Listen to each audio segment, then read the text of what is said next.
Hey guys, what's going on? It's me, Jay, again, coming back to you with the ninth installment of my Road to WrestleMania series, where we review each and every WrestleMania leading up to WrestleMania 41 on April the 20th, 2025. Right now, we're in April also. We're in April the 4th, 1993, live from the same city that WrestleMania 41 will take place in, Las Vegas, Nevada. And there's a lot of interesting twists and turns with regards to WrestleMania. First off, this will be the first ever and probably the only ever theme WrestleMania. Vince McMahon gets it in his mind that he wants to do a theme to WrestleMania because it takes place in Caesar's Palace. So he wants to do a Greco-Roman theme.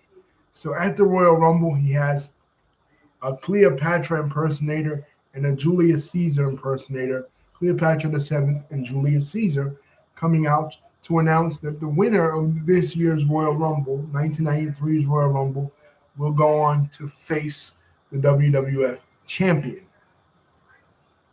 who will either be Razor Ramon or Bret Hart. That's the main event for the Royal Rumble 1993, and Bret Hart ends up winning. So uh, they say the winner will face the champion, and the winner is Yokozuna. Yokozuna, of course, comes to the WWE from both Memphis Wrestling and the AWA, where he wrestled as the Great Coquina. But when he gets into the WWF, Vince McMahon says, "I have enough Samoans. I don't need other Samoans because he just has the head. He just has now the head shrinkers, Fatu and Samu, come over. They were formerly the Samoan SWAT team in WCW, and now they've come over to the WWF, and now they're the head shrinkers. So he said, I don't need any more Samoans. So Sergeant Slaughter suggests to him, why don't you make them Japanese? And the title for a sumo wrestling champion in Japan is a Yokozuna. So he becomes Yokozuna. He's introduced in late 1992, and he actually has to pad his tights because he's not as big at first as they would like him to be. They want him to be like 600 pounds, but he's not that big at first, so he has to pad his tights. Unbelievable. He would actually really get up to almost that weight by the end of his WWF run. But in the beginning, he's a monster, man. Like, he is so agile. He's so quick for a guy his size. You know, he's jumping up, doing these huge leg drops and moving around with a quickness. He's blowing through his competition. So at the Royal Rumble, he makes short work of the Macho Man Randy Savage. Randy Savage goes in to pin him. I don't know why Randy Savage would go in to pin somebody. He knows what the Royal Rumble is like. You know, pinfalls don't count.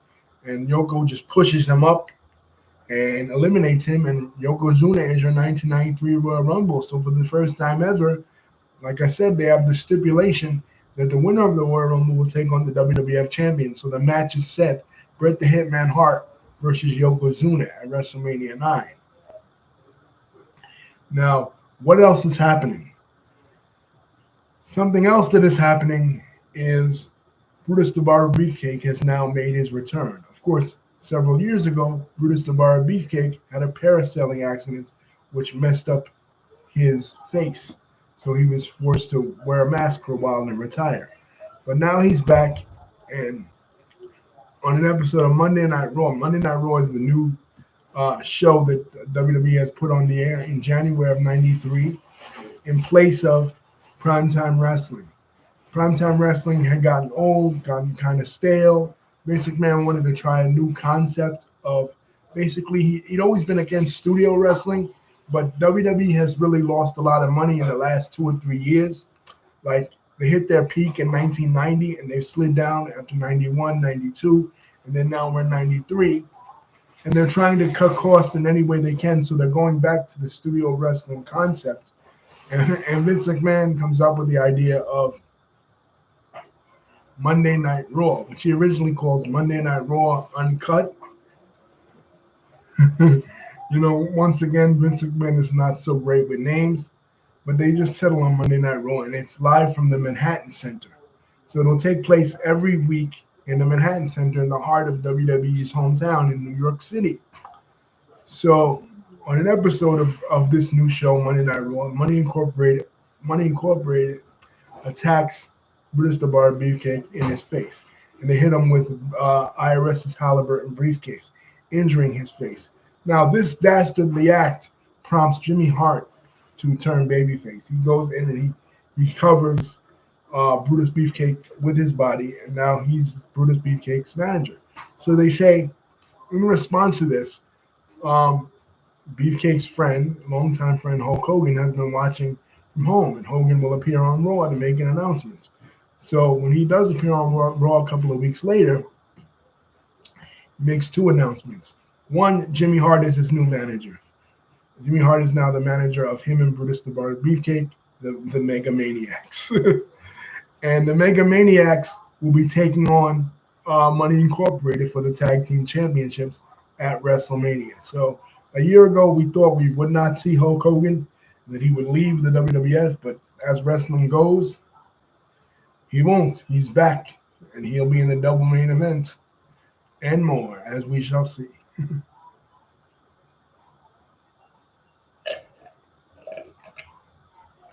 What are some of the other storylines going into? Shawn Michaels. Shawn Michaels, uh, after his match with Tito Santana, he was burning it up, man. He had the main event, the match at Survivor Series '92 against Bret the Hitman Hart, a classic match. You could see WWF trying to shift the focus from the big muscle bound guys to some of the smaller guys, Shawn Michaels and Bret. And in the last Saturday night's main event, ratings have kind of lagged. So Saturday night's main event, NBC is getting rid of Saturday night's main event that it's had on the air for years. But in the last one, Shawn Michaels defeats the British Bulldog for the Intercontinental Championship. The British Bulldog at Wembley Stadium had defeated Bret Hart in a record-setting crowd at SummerSlam.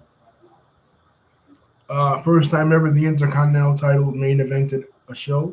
So that was a clue right there. They were trying to switch to Bret Hart as a main eventer. But Shawn Michaels beats him, and Shawn Michaels becomes the Intercontinental Champion. So going into WrestleMania 9, Michaels is the Intercontinental Champion. Now, he's supposed to have a feud with Marty Jannetty because Jannetty has never really gotten his proper revenge against Michaels for turning on him in the Rockers team. But they have a match at Royal Rumble '93. It's a horrible match. Jannetty is fired because supposedly Jannetty was drunk. So Jannetty is out of the company.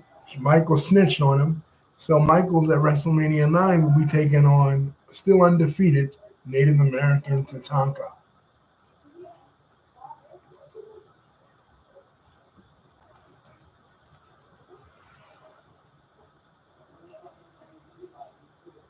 The Steiner brothers have come to the WWF. They came to the WWF in the early part of 1993 from WCW. They were a great team in WCW, so it was pretty cool to see them here.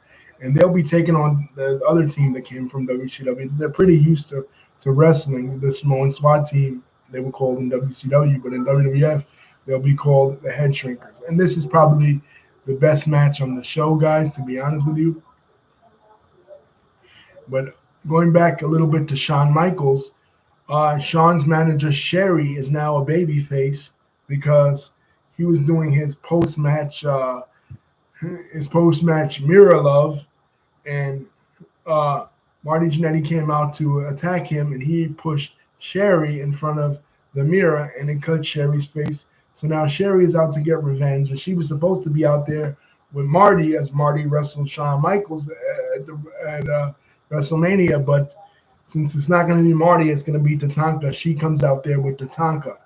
But in response to her coming out with Tatanka, Shawn Michaels comes out with Luna. Now, who is Luna Vachon? Luna Vachon, obviously a member of the Vachon family, one of the most famous families in Montreal wrestling, in all of Quebec.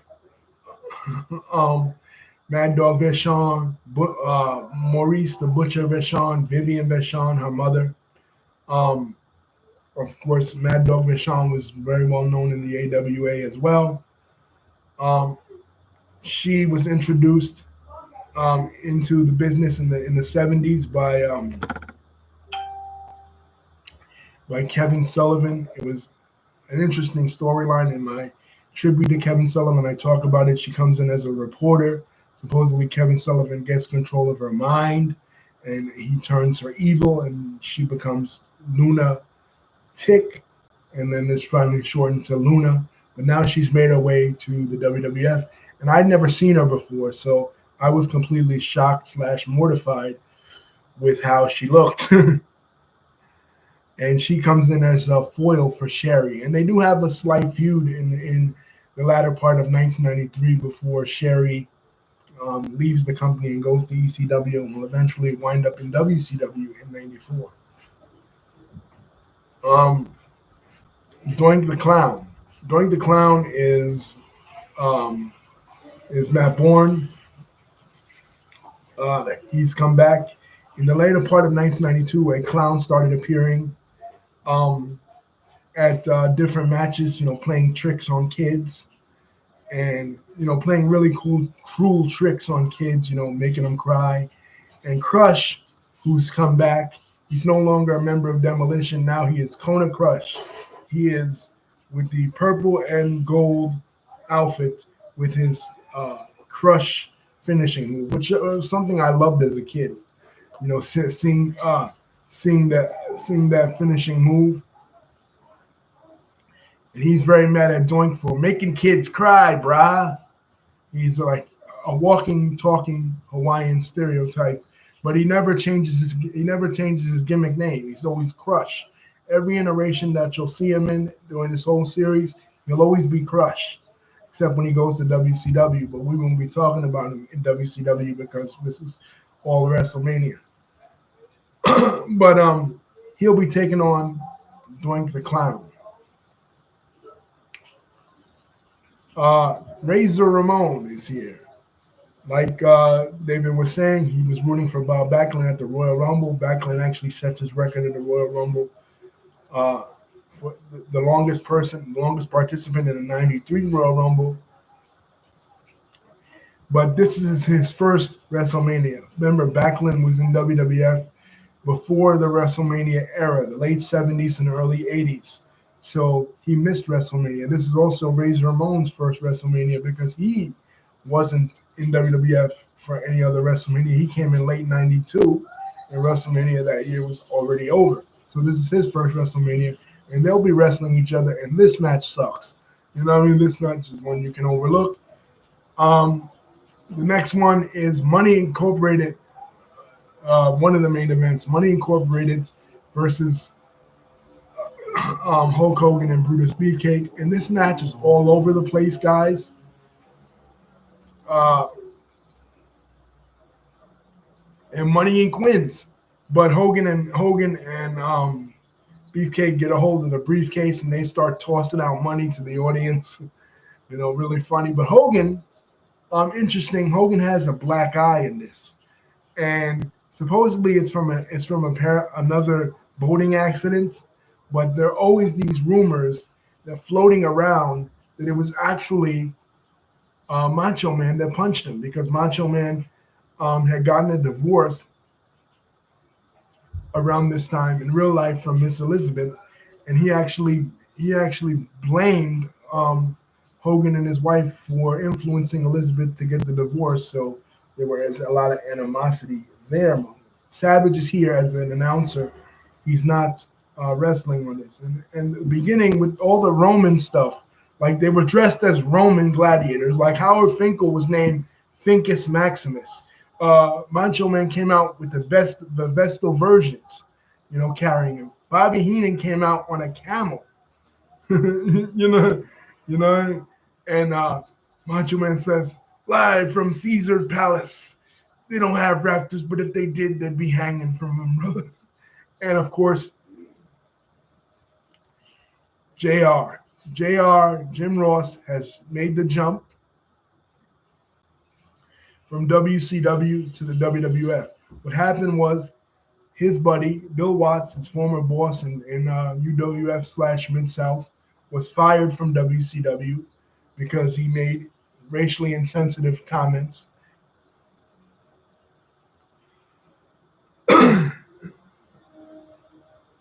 Yeah, David says Bobby Heenan made him laugh. Bill Watts made racially insensitive comments about, and this was 1992. This was right during the Rodney King riots. So racial tensions were high in this country.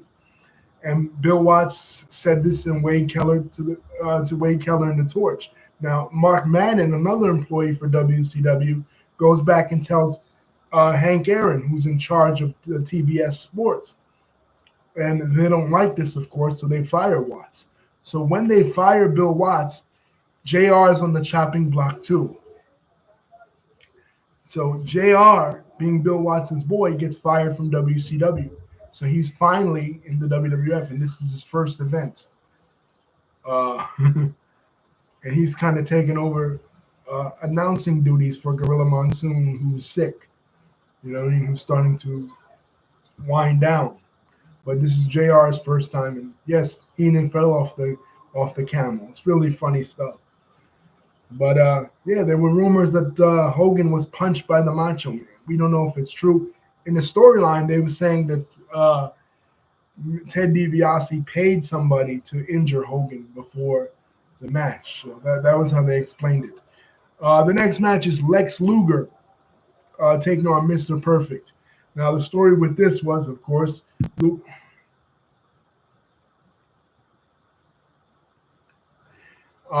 David says, in his mind, Yokozuna won back-to-back WWF championships at WrestleMania 9.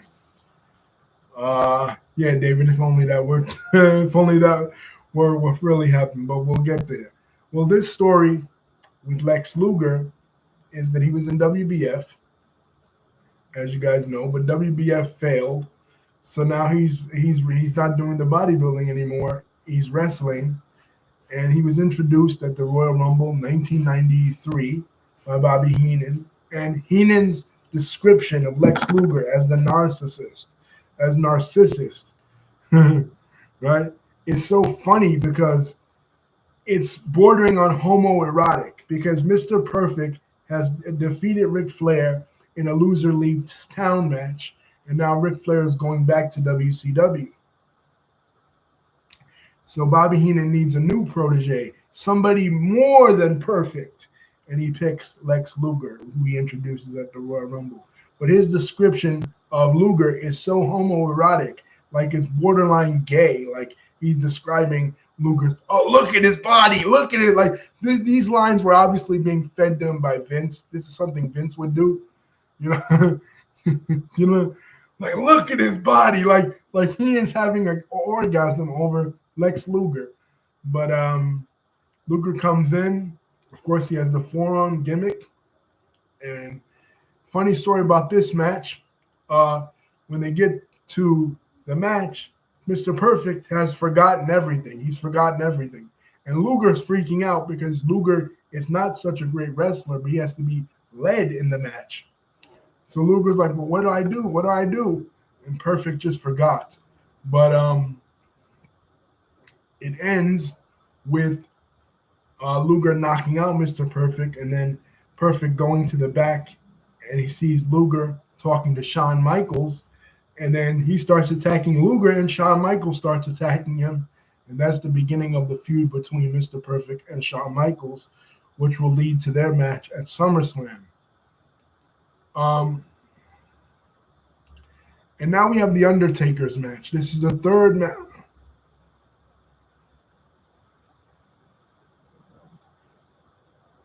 He wasn't in the match, David. David says, why did Lex Luger not win the Royal Rumble match in 1993? He wasn't in the match. He only did that segment where Bobby Heenan introduced him and he did a pose down. He wasn't in the match. I don't know why they didn't put him in the match, David, but they didn't. This is the third match in the streak. This is The Undertaker versus Giant Gonzalez. Also somebody that wasn't in the match but interfered in the Royal Rumble match, Giant Gonzalez. Now, the storyline behind this was that at Survivor Series 1992, they had a coffin match between Kamala and The Undertaker. Kamala was in the WWF in the mid '80s. He took on Hulk Hogan, but then he left, and he finally came back in '92, and they did the match at SummerSlam, him and The Undertaker, and then they did the second match at Survivor Series, which was a coffin match, and he was managed by Harvey Whippleman. And Taker beats him, of course, and that's the end of him. Kamala becomes a babyface. He's managed by Slick, who is now a babyface too, who's trying to civilize Kamala. And fans are going around saying, you're a man at Kamala, right? And Kamala was supposed to have a match on this show with Bam Bam Bigelow, but it was cut as a babyface, so he doesn't have that match. But anyway, Harvey Whippleman is mad at The Undertaker. He's angry with The Undertaker. He wants revenge on The Undertaker, so he brings in an 8-foot tall giant, supposedly 8-foot tall giant, the Giant Gonzalez. Now, keep in mind, this is what I was thinking as a kid. Andre the Giant has just passed away in January of 1993. He passed away, and then he becomes the first inductee into the WWE Hall of Fame. Now, I'm thinking they want somebody to replace Andre, so they get somebody with a similar build. I never seen Elegante in WCW, so I don't know who this is. Jorge Gonzalez, he was an Argentinian basketball player. It didn't work out for him with the Atlanta Hawks in basketball, so they put him in the wrestling department in WCW. It didn't work out from there. Now he's in WWF with this suit, with this skin suit. It looks like he's naked. I remember my mom rushing out and saying, "Is that wrestler naked?" You know, like it looks really weird. But at the Royal Rumble, he attacks The Undertaker. Like, it's just The Undertaker there, and he attacks The Undertaker, leaving him laying. So this sets up their match. And Taker tried, you know what I mean? But this guy was really immobile. He sucked, you know what I mean? But this is a match you could skip over. I mean, he tries to poison The Undertaker with a chlorophyll rag, and Taker, and he gets disqualified. So Taker, in the third match in the streak, he doesn't make definitive work of the Giant Gonzalez, but Gonzalez loses by disqualification. All because they wanted to prolong this to the summer, till SummerSlam 1993, where that'll be the end of the Giant Gonzalez. He will lose a rest in peace match to The Undertaker, whatever the hell a rest in peace match is. Mr. Hughes becomes involved in this because he comes to the WWF and he becomes the first person to steal The Undertaker's urn.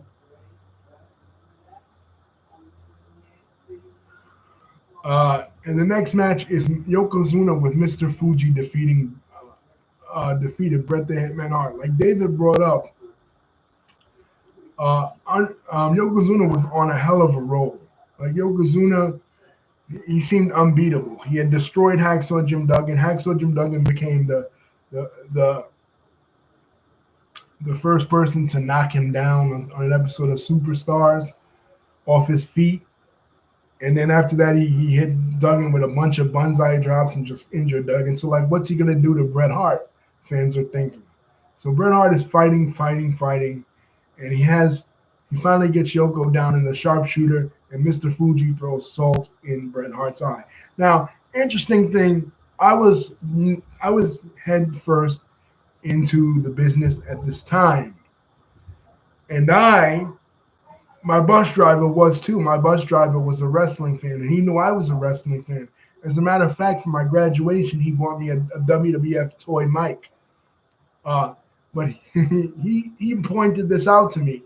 Fans were chanting during the Bret Hart and Yokozuna match, USA, USA. Now, in real life, Yokozuna is the American and Bret Hart is the Canadian. So USA should go for Yokozuna, not for Bret.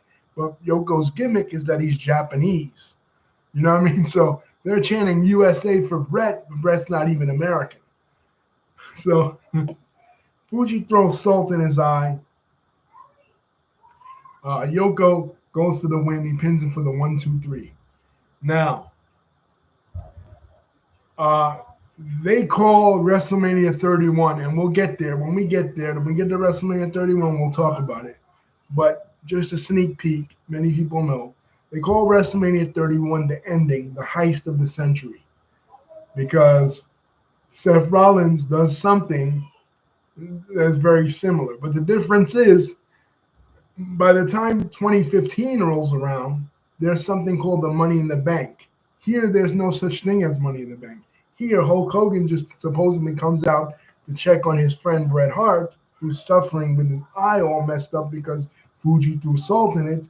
And what does Fuji do? He says, me and my Yokozuna, we issue you a challenge to Hulk Hogan. And Hogan is like, what's the challenge? And he says, I challenge you to a match to face Yokozuna for the WWF Championship, right?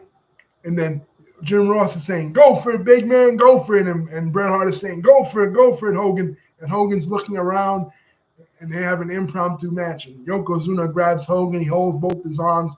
Fuji tries to throw salt in Hogan's eyes. He instead throws misses with the salt, throws it in Yokozuna's eyes. Yokozuna goes down, the leg drop, boom, 1, 2, 3. Hogan is the champion. So the championship changed hands twice. And for the 5th time in history, Hulk Hogan is the WWF champion. Now, granted, he did in an interview before this match, he did say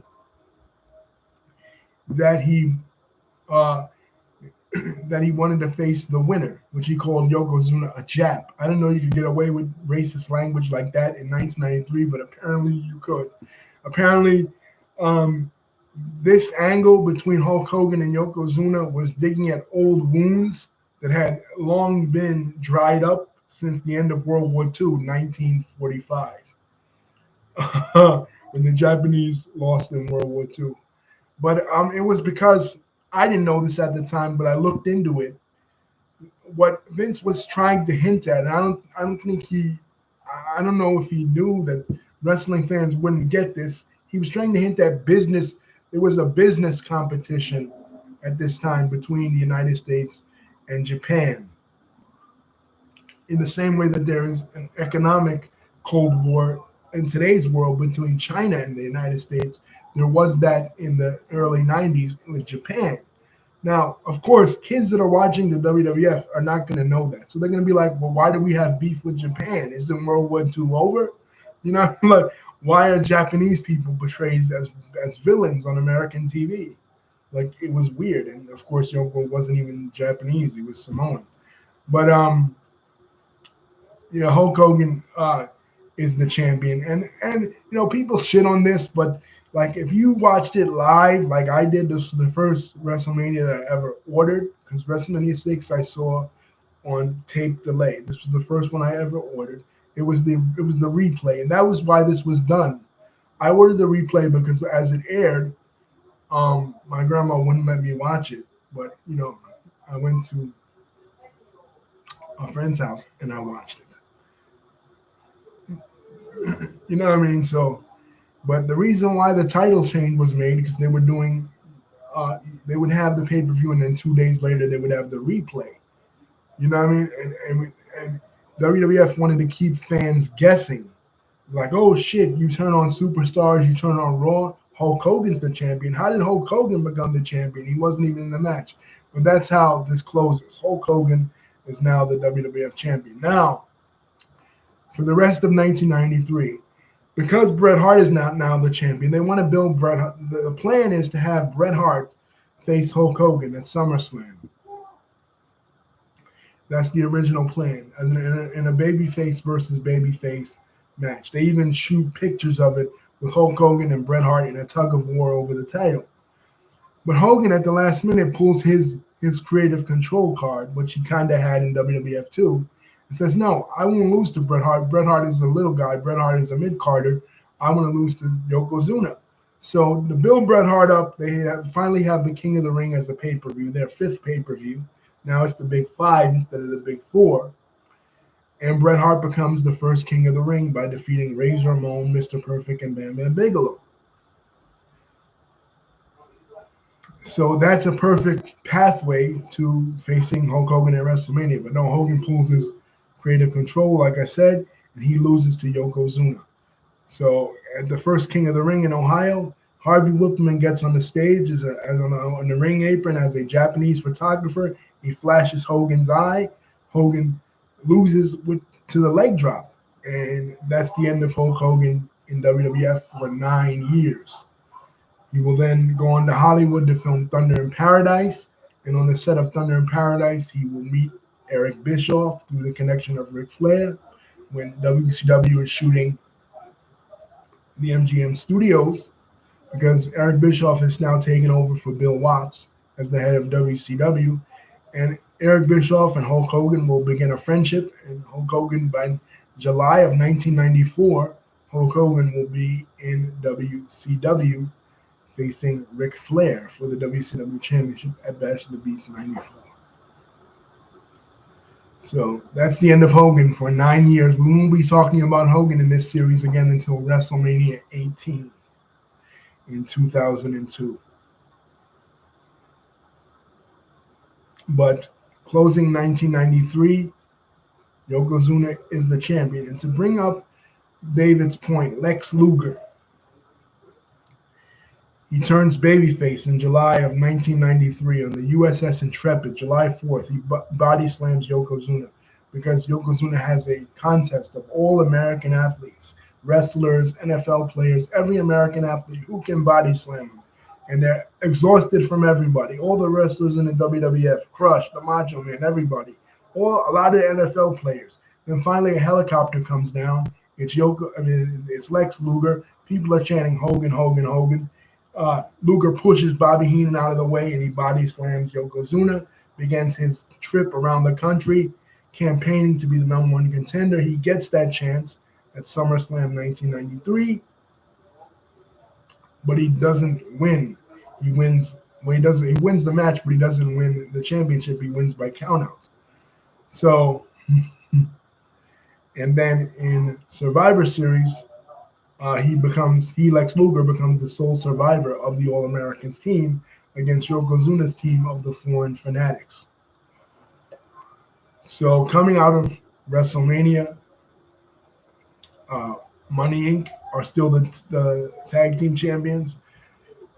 Shawn Michaels, who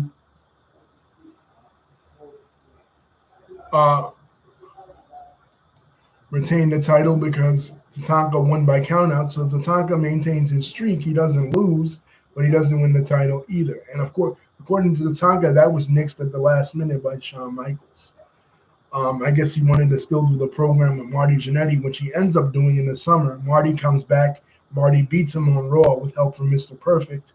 And then Michaels wins it back, and Kevin Nash debuts as his bodyguard coming over from WCW.